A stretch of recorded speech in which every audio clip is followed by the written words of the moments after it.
favorite topic, I believe, for everyone. Worship, right? Everyone likes to worship. But what is worship and why was even worship important? That is always a question, I have. Will God be pleased when we worship Him? What if not? Right? Then we know that God is pleased when we worship Him. Right. So what is worship?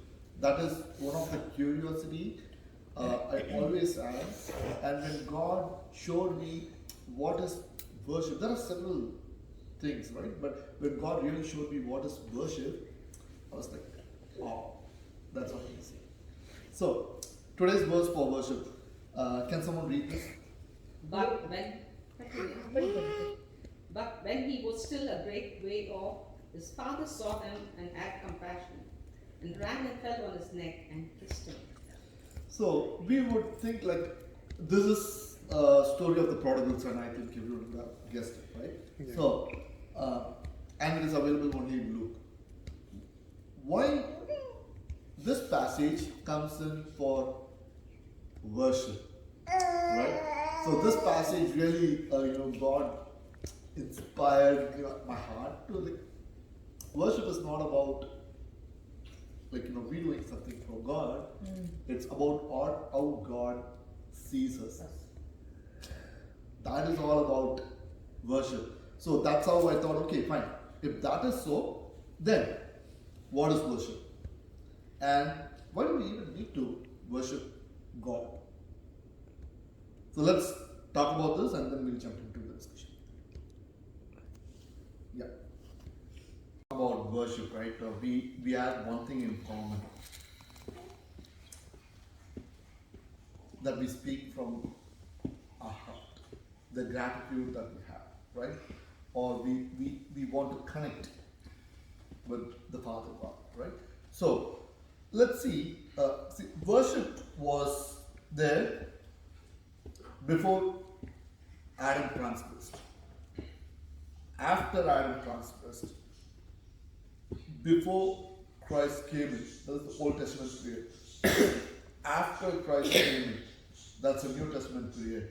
And also in the Revelation where we see the elders and the creatures worship God. So worship is from eternity to eternity, right?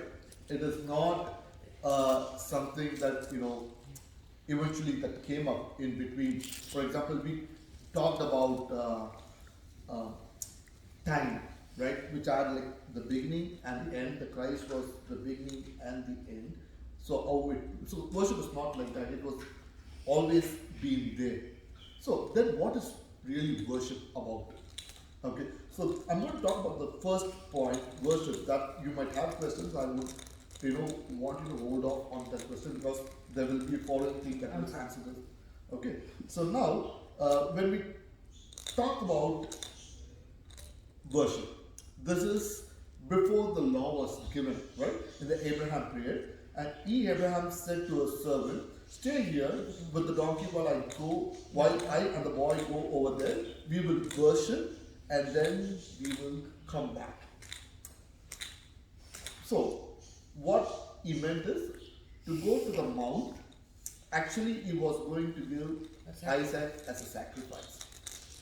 But he did not say that. He is going to go and worship God, right? Together. So that is always comparable with God the Father and the Son going alone to worship.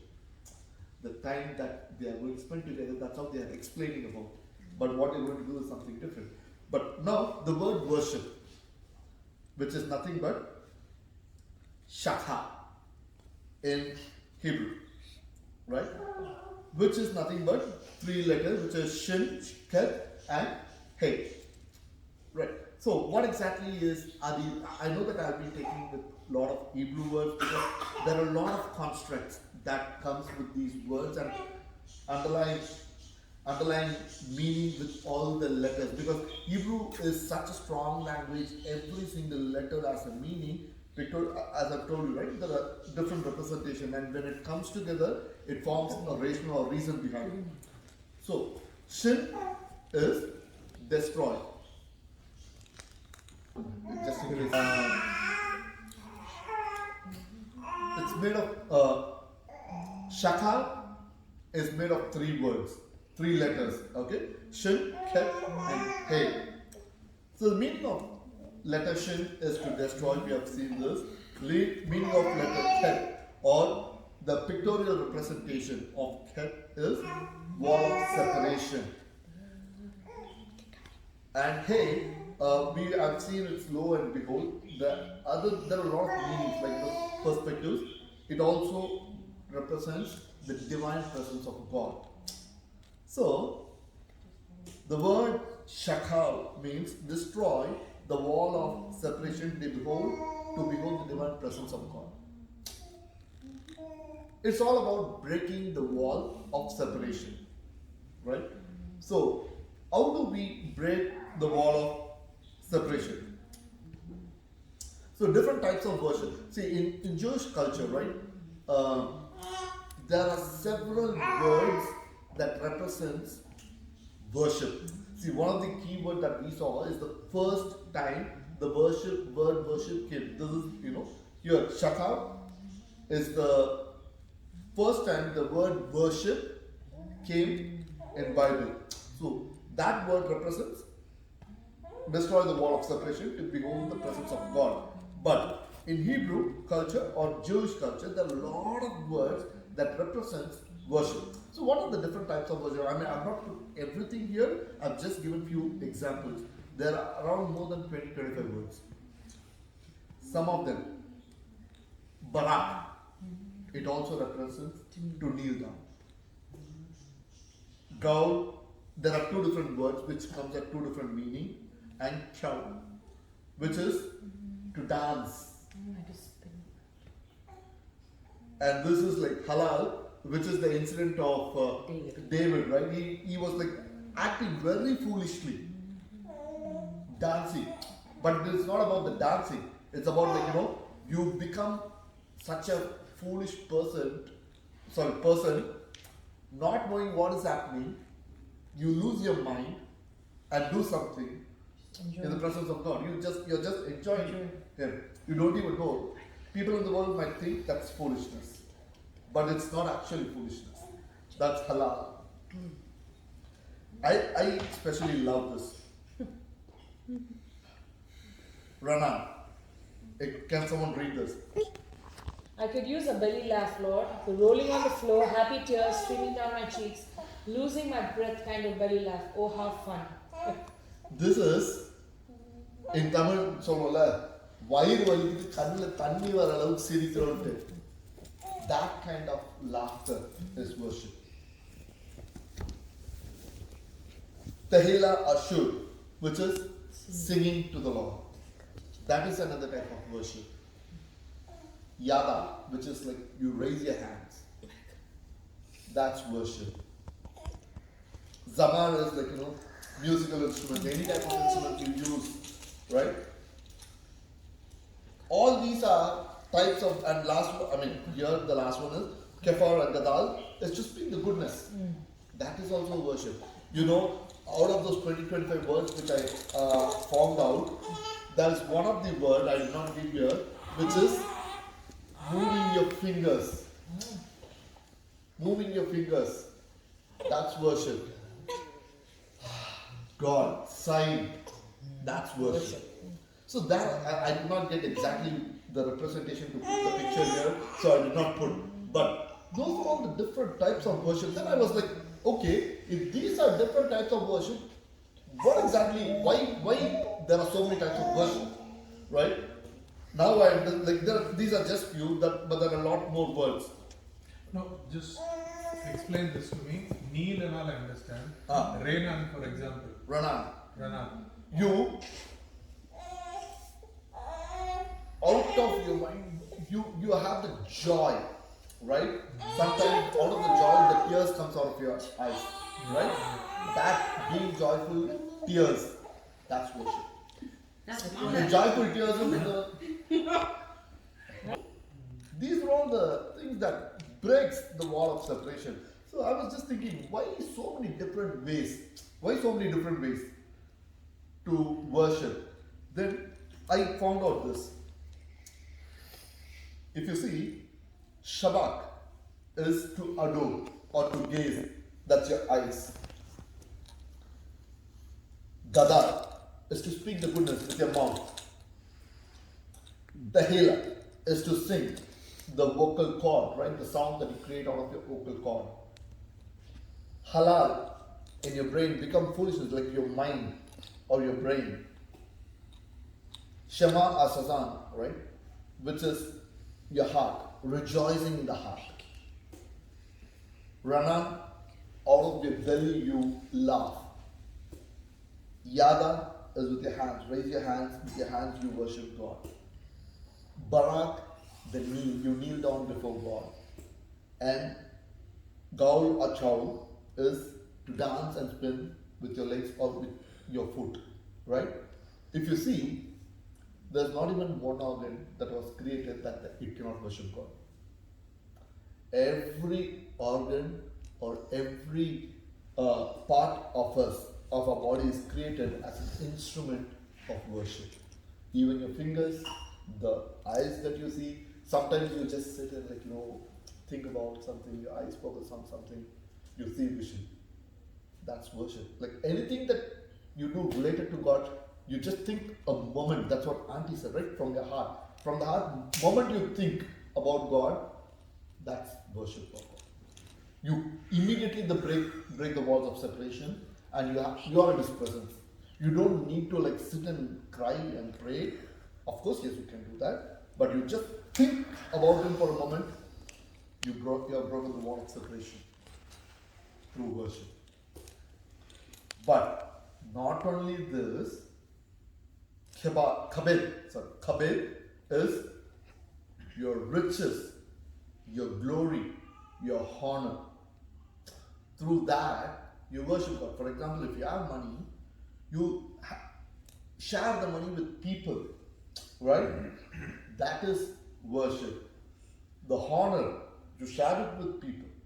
That's worship. The glory that you surround with people, that's worship.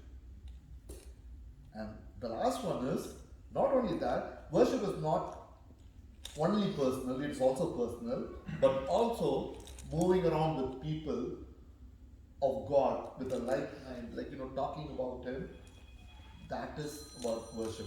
Because there's a verse in the Bible that says, where 2 or 3 people gather together in His name, His presence is there. His presence will not be there unless you break the wall of separation, right? Where 2 people are just gathered in His name, you are worshiping God. So, the worship is about worship as who you are, worship with what you have, and worship with who you have. All 3, right? You as your individual, that's a worship.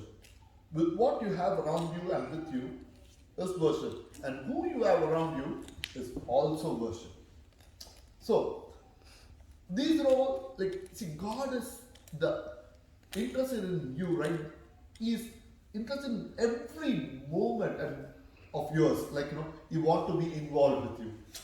You move your fingers, for example, if you're a person who plays piano and just move your fingers to make the music, His presence is there.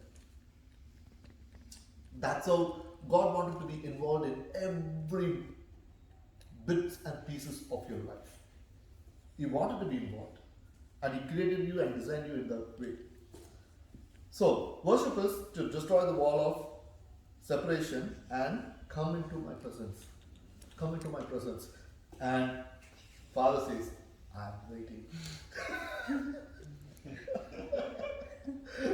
Okay. So, but wait. Even angels and elders, right, in the Revelation, they worship God, but they do not have anything to break. There's no wall of separation for them. Then what is worship for them? What are they trying to break? Because all that I spoke about to break the wall of separation, if you have a wall, which Jesus already broke, the wall of separation. So, this is the part of Old Testament separation, which is not wrong. I mean, you can still do those worship, but there is another form of worship for believers. In New Testament, the word worship is okay. Can someone read this? Me. The angels. All the angels were standing around the throne and around the elders and the 4 living creatures. They fell down on their faces before the throne and worshipped God. So, what is this worship? Probably we might say, okay, they had the reverence, they fell before God and they were worshipped, right? But actually, what is this word worship? This word is nothing but proskenios. It's like to give reverence to God. But actually, you know what? When they try to, the actual meaning of the word proskenios is not to give reverence. It's not that. Because they were not able to digest the actual meaning of that word. The actual meaning of that Greek word proskenio is to kiss. Intimate form of relationship with Father God. Right? When a father takes a child and kisses his son, a small baby, that's like purest form of love. Right? And also the purest form of love is between the bride and the bridegroom. That is also proskenios. And also, if you think about, oh, kiss is wrong, there are 2 words in Greek for kiss. There are literal kiss. For example, Paul writes in his letters, greet everyone with a holy kiss. That is not proskenios. That's I forgot about the name of the word, I had it, but that's a different word. I can give you later. But this word proskenios, worship, is also kiss, but it's like, they call it a gesture of obscenes, which is like a respect. As a father kisses his son, as a father kissing his daughter, as a bride kissing a bridegroom, right? That kind of reverence, that is the type of worship which angels do. So, what is that for our New Testament believers? What kind of worship we do? What about us? Matthew 2. Where is the one who has been born the King of Jews? We saw his star when it rose and have come to worship him. This worship is also proskenios. They have come to kiss, the reverential kiss of the Father. So, as the children of God, right now, we have 3 forms of worship. One is the Old Testament worship. They are all there, which is good. We can still adore with singing, with love, with tears, with kneeling down, with praise dance. Nothing wrong about that. Those are all worship. But one of the grateful things that God has given is to get into His presence, hug Him and kiss Him in spirit. That's the purest form of worship. As angels do, right? So summary, I kept it very short, right? One way to look at worship is every member of the body is created to worship God. That is our view. But God's view is He has designed you in a way that every movement or every part of your body in you, He created such that He can have a relationship with you. That's how He has designed us. Worship is like having that relationship, intimate relationship with God, breaking all the barriers. So, takeaway is, waiting for God's presence is just your feeling. You don't need to wait for God's presence. The moment you think about Him, in your mind or in your heart, you're already worshipping Him and you're already in His presence. The moment you think, you don't even need to feel. It's like sometimes our mind always reacts to the feeling. Oh, so if I have a goosebump, yes, I have the presence of God. That's not true. That is your feeling. The moment you think about God, you don't have to feel anything. His presence is there. It's just the trust that you have to have. You have to believe that His presence is there. That's all it's about worship. That's a takeaway. Thank you.